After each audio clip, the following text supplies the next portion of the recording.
For these 6 teaching films, I have with me 6 children from my school. 5 of them have been here some time and are already acquainted with my approach. The youngest one, however, has never held a violin in her hands. Even for her, these demonstrations will be of some value, especially as they will be later clarified and explained to her by the older ones. For the older ones, they will serve as a review of what they have learned.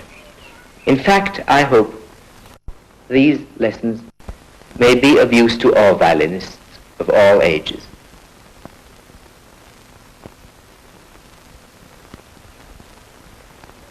You all know this object. You have, I believe, spent many hours with it. I hope pleasant hours. It's worth the effort. First of all, it's a lovely thing as a companion, and it is even lovelier when it's made to sound. That is perhaps a little more complicated than it appears when a good violinist plays.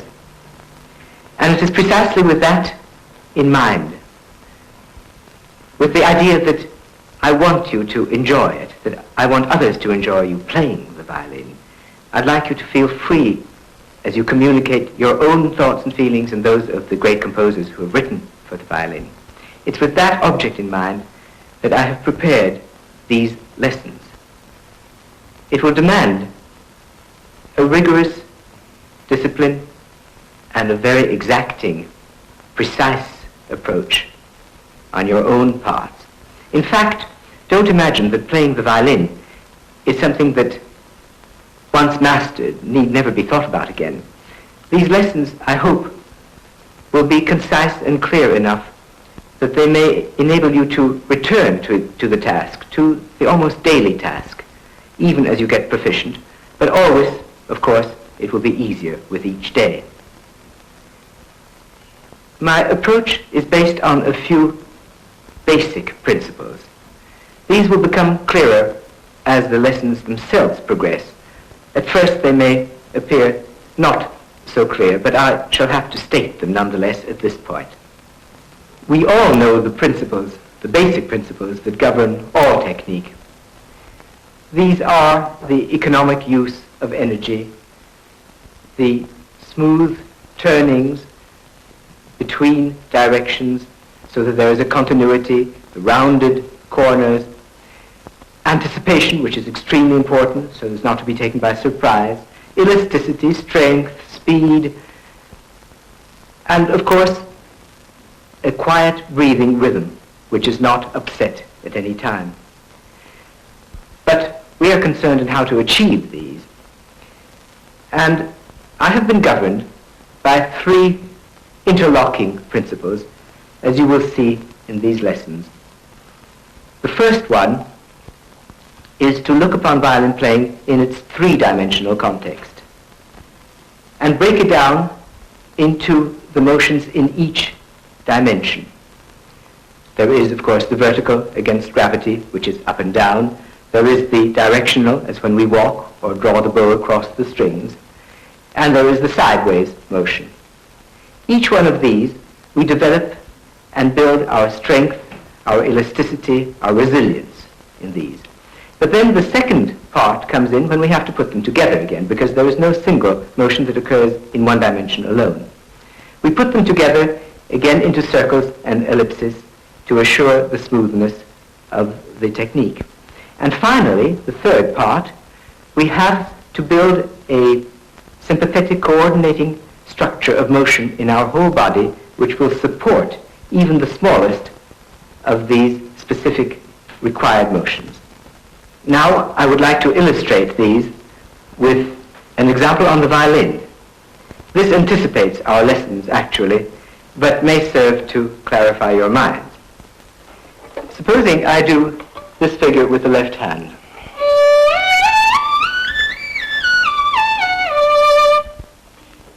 This can be broken into its 3 component parts. The vertical, which is playing with gravity, keeping our hand at a certain level, and the horizontal along the length of the string, And finally, the lateral swing of the whole arm. Actually, even when working on these elements separately, we must never completely forget the presence of the other two, but we concentrate on each one separately, remembering that there is not a single motion that does not involve the whole limb from the fingertip to the shoulder blade, in fact. I will do the same figure slowly, trying to exaggerate each motion so that you may see them if you can.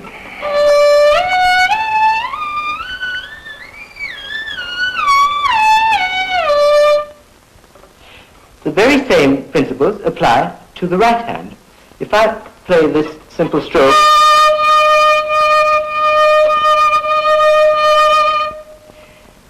this involves again the maintaining of the arm at a certain level, that is the playing with gravity, with the vertical element. It involves the stroke, and what is perhaps less obvious, it involves the lateral motion of the whole arm, which becomes quite clear in a stroke like this.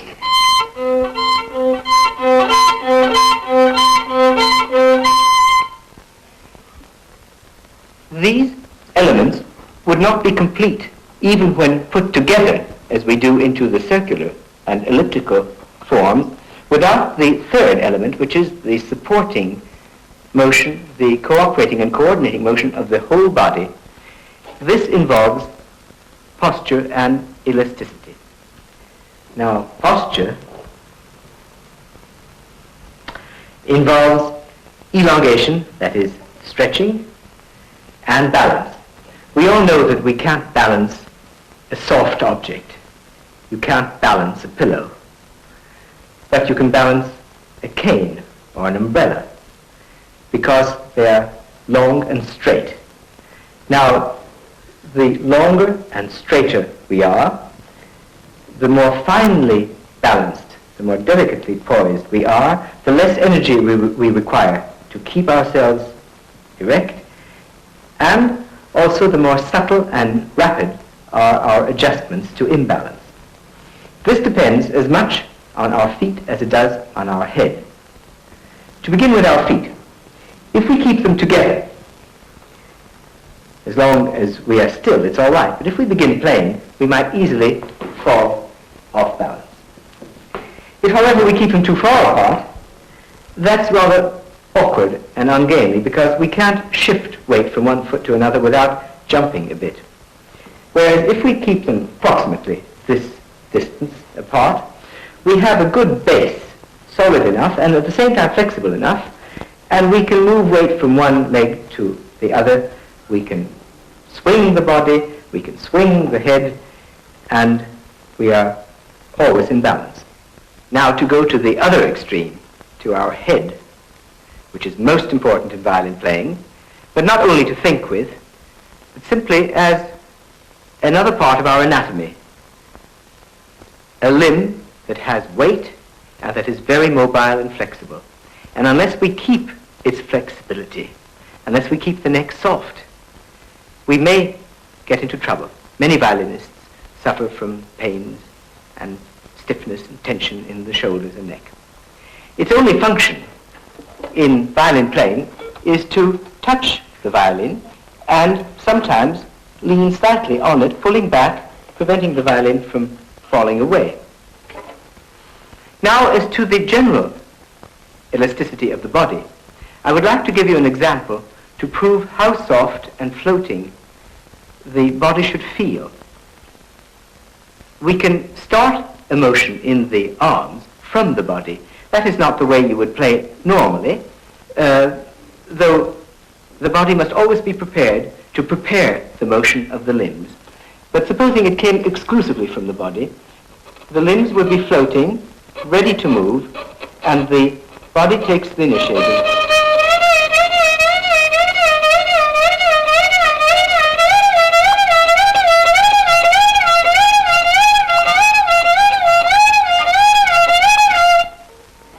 In this way, that should be the background feeling of the body. Obviously, when you will play, you will not make that kind of motion, though at times there are certain strokes that demand quite a wide swing of the body.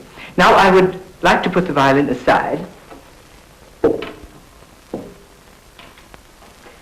and we will begin at the beginning, which means attuning our whole body before we can attune ourselves to the violin. Karen will demonstrate the first preparatory exercise, a combination exercise that normally would take, and I'm sure Karen spends at least 10 minutes on it every day. But now we are only interested in marking the principles. We begin in the crouched position, where the body is completely relaxed, leaning on itself on the floor, the head is hanging, the arms are on the ground, and we take a few deep breaths, and on an exhalation we straighten the legs, still leaning on the hands. A few more breaths, and on an inhalation we reach the standing position. Here we check our posture and see that the feet are parallel, that the arches of the feet are working, the knees straight, the back straight, stomach pulled in, back straight and pulled back, shoulders down, head up, and we bring the hands to the horizontal position, breathing and stretching at each point we make, as we do again in this upstretched position on our toes. Again, breathing, we bring the palms together. Now, at the 45-degree angle, we work the arms into the shoulder blades, stretching them out and letting them fall back. We do the same in the horizontal position, first rotating the arms, and then one shoulder after the other, coordinated with the head. While the one shoulder stretches, the other one falls back into the shoulder blade, and both together in circles, again coordinated with the head falling back and forth. Further head exercises, twisting, stretching back, forward,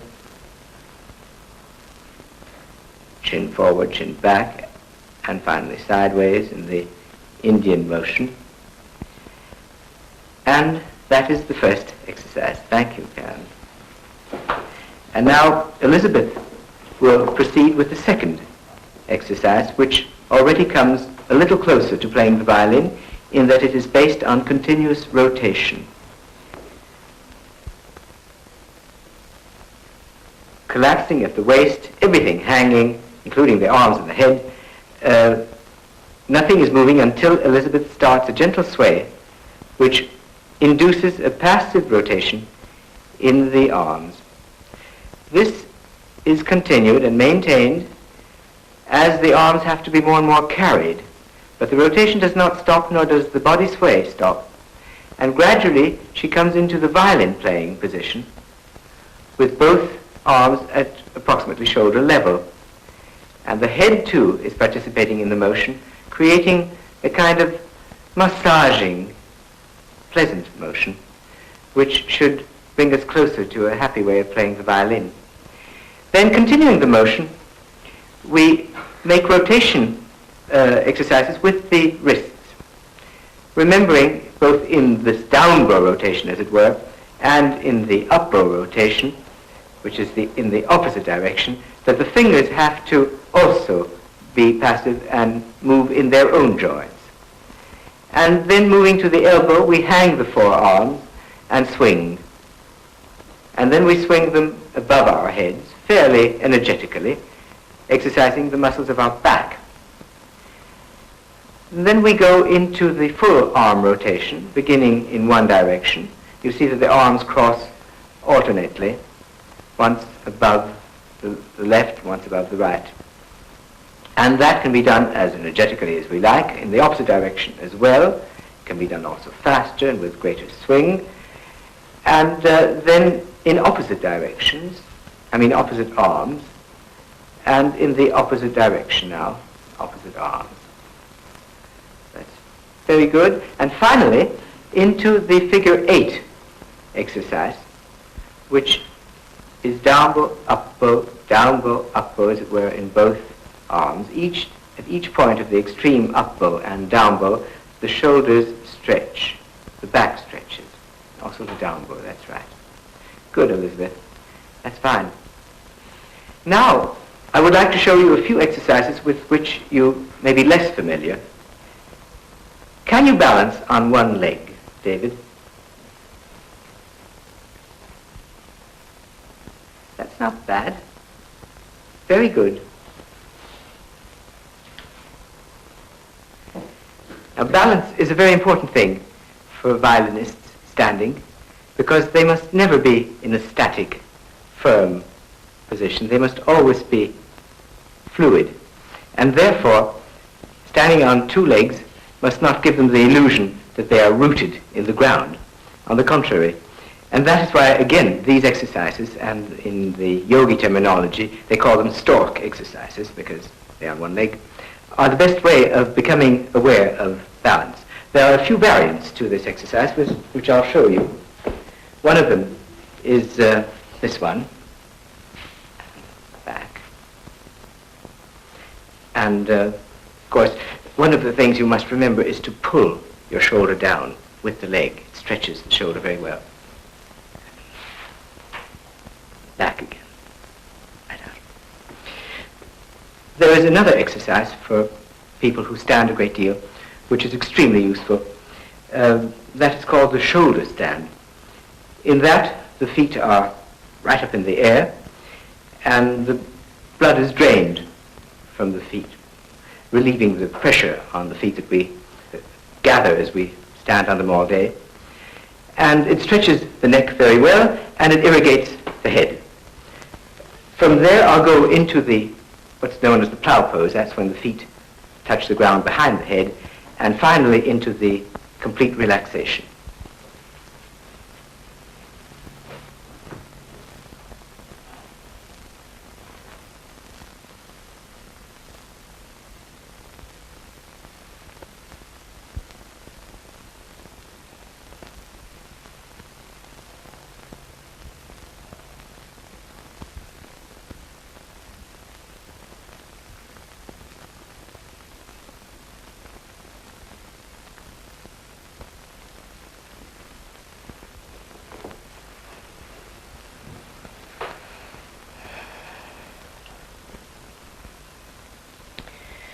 This well-earned relaxation is one of the most delightful states of being.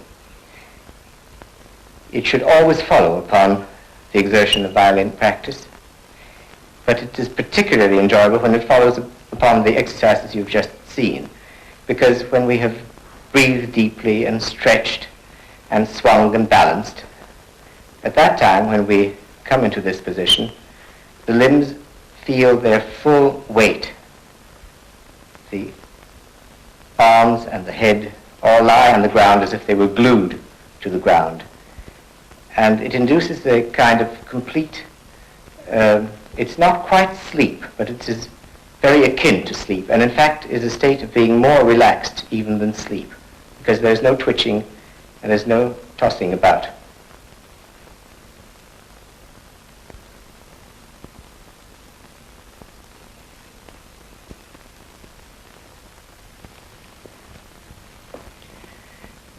In this first film, we have considered and demonstrated various basic principles essential to violin playing.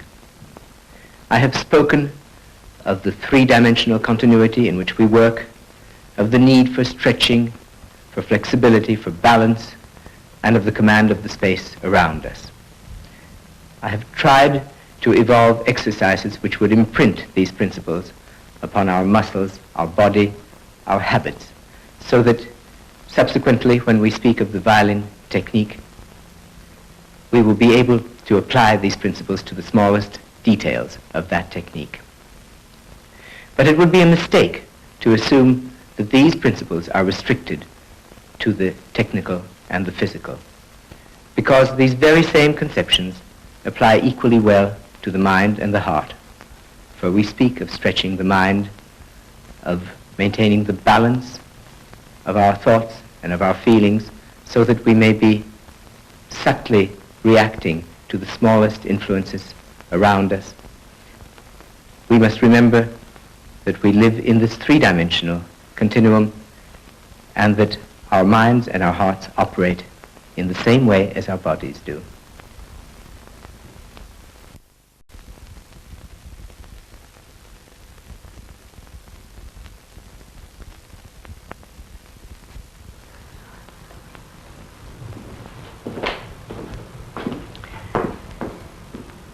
This lesson is going to be about the bow, but we will begin by using a stick because it's the simplest object on which we can experiment and learn about the principles of our hold, the position of the fingers, matters of balance and pressure.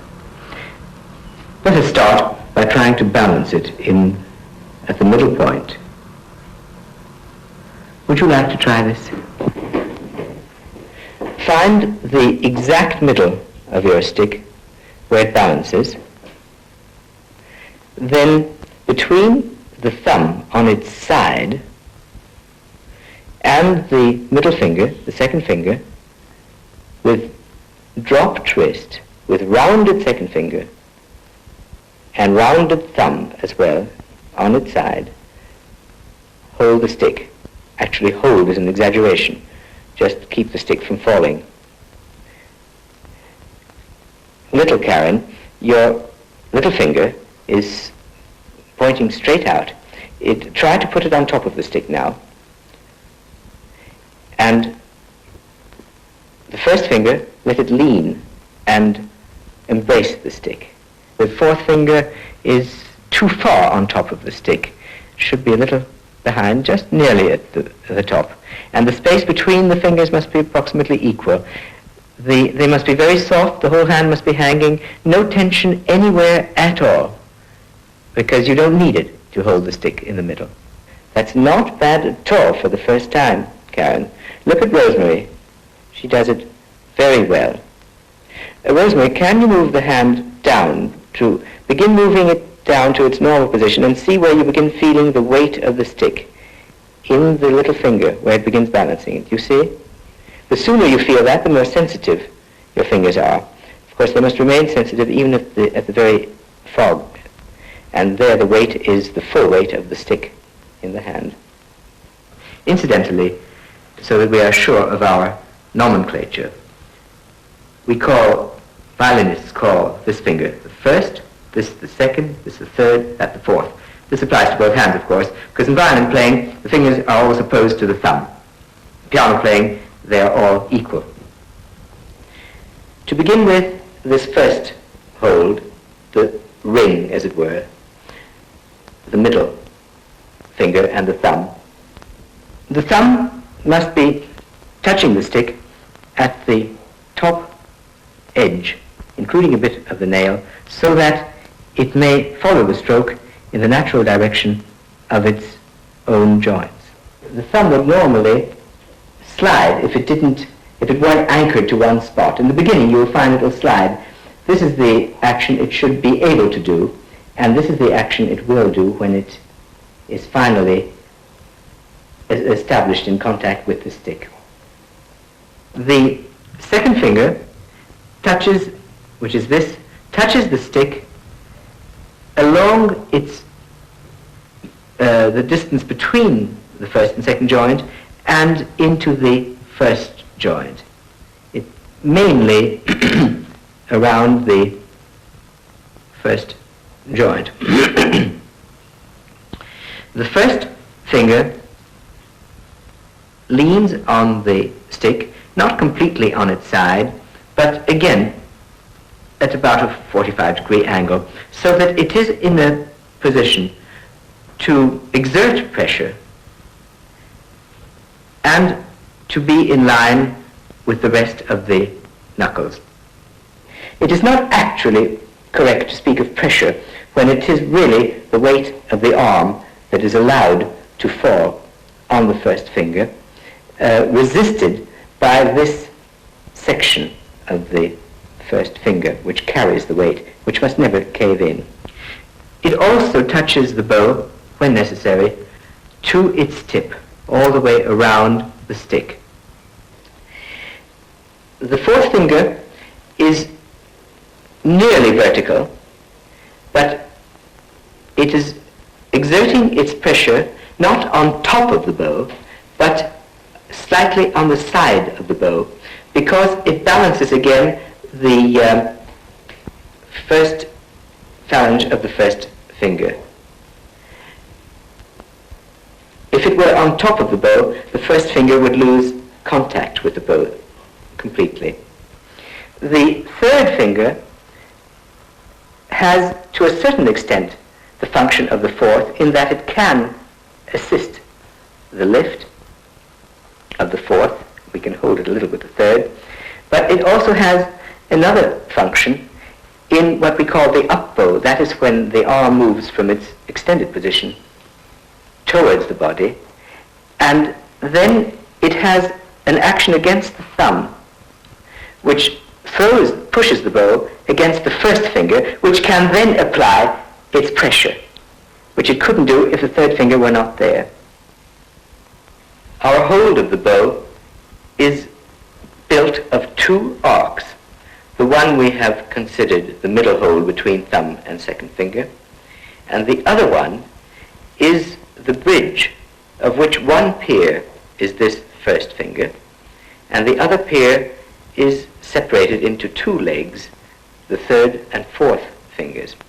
We must always be aware of this bridge, which spreads the weight of the arm, the weight which is mainly transferred to the first finger, but then retransferred back to the whole bridge that carries it. It is possible to illustrate this feeling in the hand. If we imagine that the pairs were allowed to move, they would move in that direction. And although this is not, our fingers don't slide on the stick, inside the hand we feel these pressures. We can exercise, however, the spreading of the knuckles, which is a good exercise for violinists in both hands.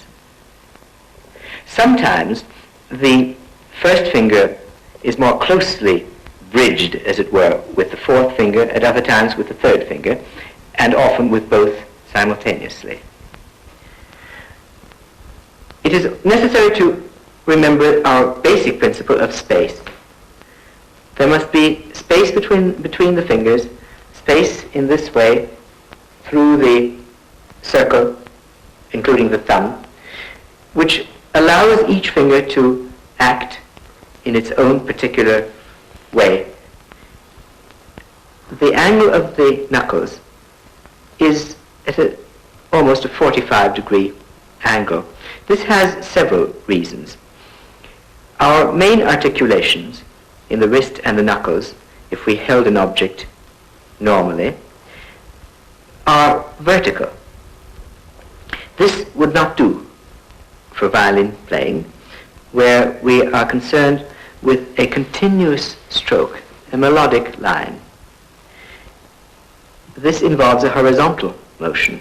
Therefore, we bend our knuckles and wrists slightly to give us the advantage of the stroke, keeping the thumb at right angles to the stick. There is another reason for this. The fourth finger, with its shortness, must be, as we said, almost vertically on top of the stick. Whereas the first finger, this joint, this, what I call the phalange, must be approximately in its resting middle, normal position, horizontal, which means that the hand has to rise from the horizontal of the first finger to the vertical of the fourth. This accounts for this bend. A third reason for this angle is the position of the hand when we play at the point. That is, when the limb is at its farthest from the body, its outstretched position, in contrast to its folded position when we approach the frog or the nut of the bow, where it is nearest the body. Our balance must be equally secure, both in the position of the wrist when it is bent in the folded position as when it is at the end of an extended arm. This involves great flexibility. The flexibility of the pressure and the lift in either the down bow direction going into the extension or the up bow direction going into the fold. And that happens along every smallest segment of the stroke. Flexibility is required in many ways, as not only pushing and pulling and lifting, but also in circles.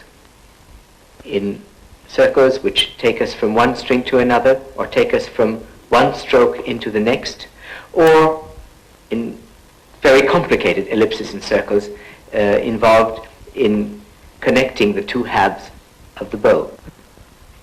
To test the softness and flexibility of your fingers, it is a good idea to hold the stick vertically, raise it with your fingers and the wrist to maximum height, and let the weight of the stick carry your fingers and wrist down. Invert the pose, raise the stick, and let the fingers fall with the stick down. When you are assured of the finger's flexibility, try moving the stick horizontally with fingers and wrist, and vertically. Then combine the two actions, moving the forearm, moving the arm a bit, so that you form a circle. This is a combination of the vertical and the horizontal. You can also circle in the other way, of course. Take the bow stick at this time in the middle, so that when you place your fingers on it in the correct position, there is no strain on the fingers at all. It's automatically in balance. Now, raise the stick up in the fingers into the knuckles, into the folded position of the fingers, so that the stick actually touches the inside of the fingers all the way. And then straighten out the fingers, let it fall. Again, do the same thing, raise it right in, and lengthen the fingers. That's fine. Do the same thing, moving the hand a little off-center towards the frog or nut, so you feel the weight of the stick, and do the same thing. Raise it. This way, you not only do the flexibility exercise, but you feel the balance of the bow and the fingers. Of course, we do not play the violin in the vertical direction, so I would like perhaps Garen to test David's flexibility in the horizontal direction by holding on to one end of the stick and pulling his fingers backwards and forwards, pushing and pulling the stick. That's right. Pull.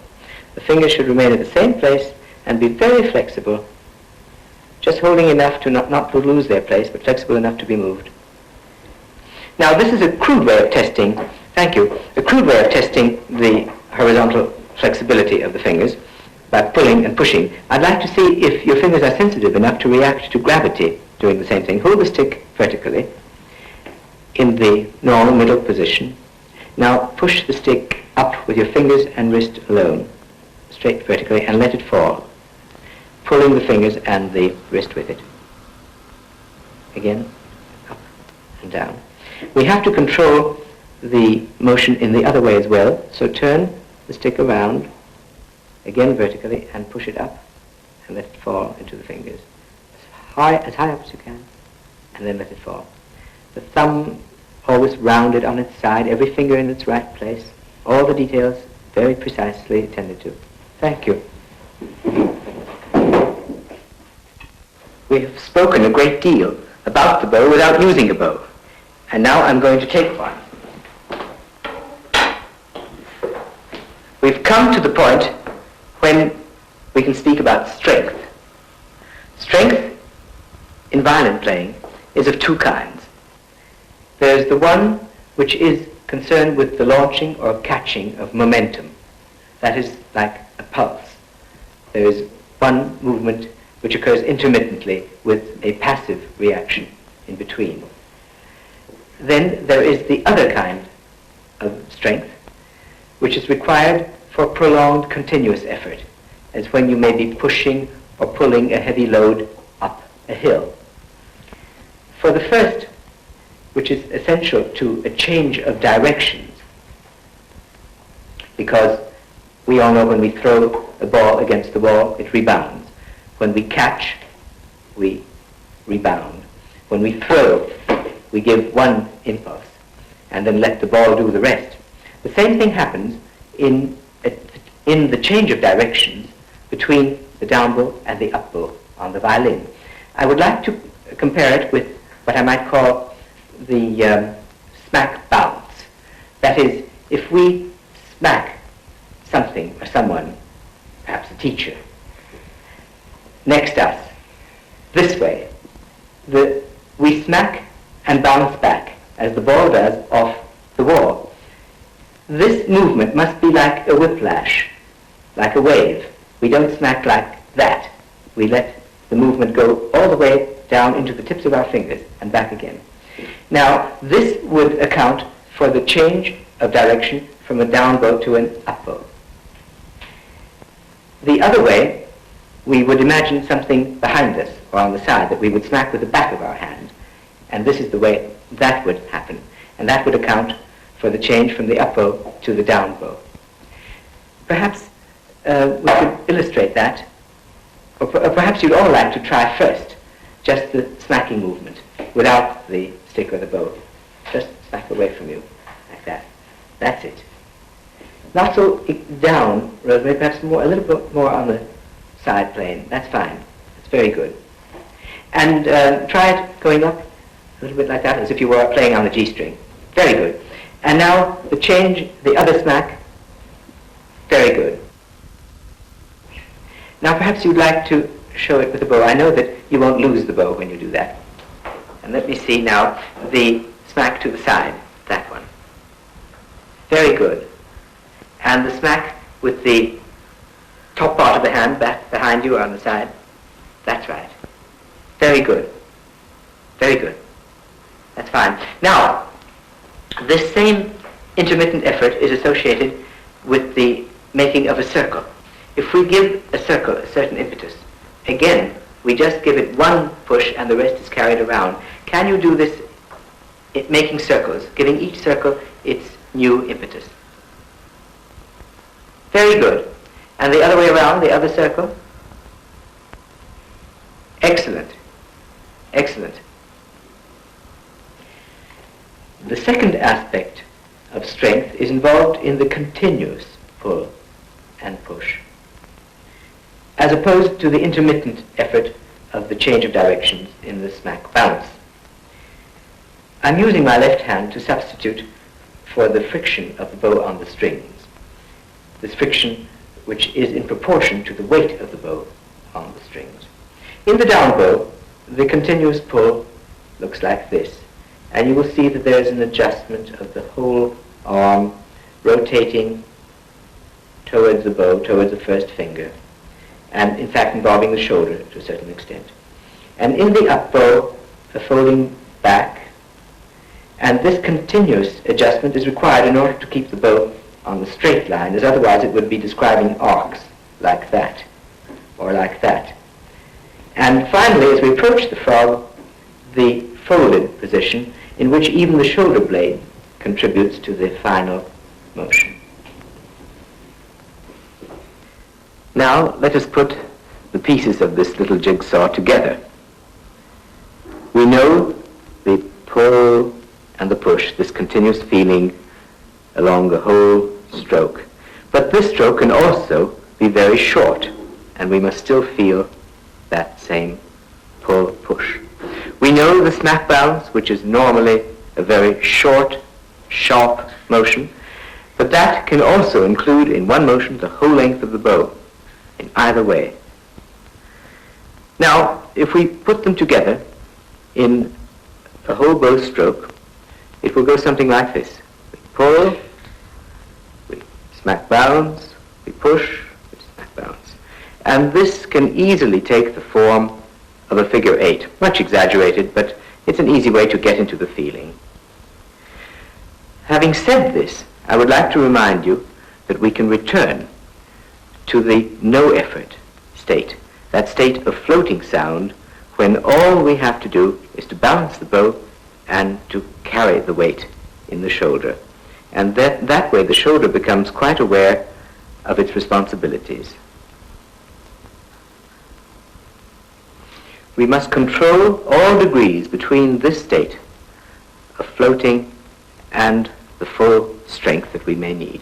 You see, the bow and its motion is a continuous, never-ending one, as if it were an endless bellows, as if we were given lungs which never ran out of air, never had to catch breath. That is the characteristic of violin sound and violin playing. Next time you will handle a bow, it will be to draw a sound on the violin. I hope that in our review of the preparatory exercises and the analysis of the motions, you have understood them well enough so that the next sound is going to be a nice one. Your first sound will be a lovely one. That's very rare among beginning violinists. But before we can do that, we will have to see how the violin is held. That will be the subject of our next